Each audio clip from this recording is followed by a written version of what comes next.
અને આને બરાબર આપણે મિક્સ કરી દઈશું.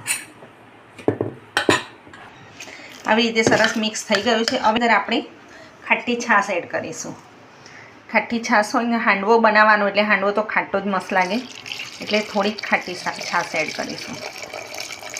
તો એના માટે સૌ પ્રથમ આપણે સોડા એડ કરીશું.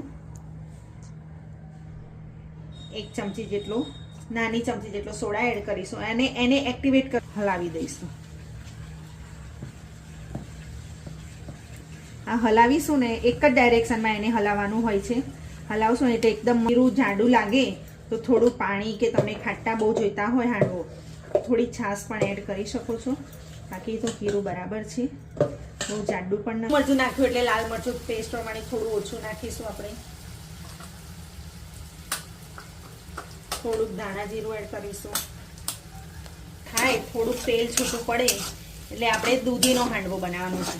તમે દૂધીનો, મેથીની ભાજીનો કે મકાઈનો કે જેનો પણ હાંડવો બનાવો નાખવાનું હોય નાખવાનું. ચલો સરસ મસ્ત તેલ છૂટું પડી ગયું છે. હવે આપણે મેં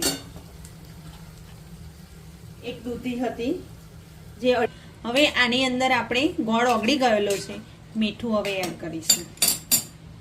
હાંડવા માટે બેટરમાં પણ આપણે મીઠું એડ કર્યું હતું.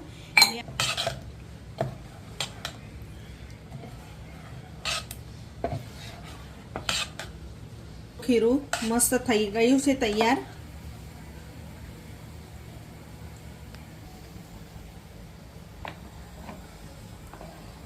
આપણે હાંડવો વઘારીને તૈયાર કરી દીધો હતો, મૂકી દીધો હતો ગેસ પર.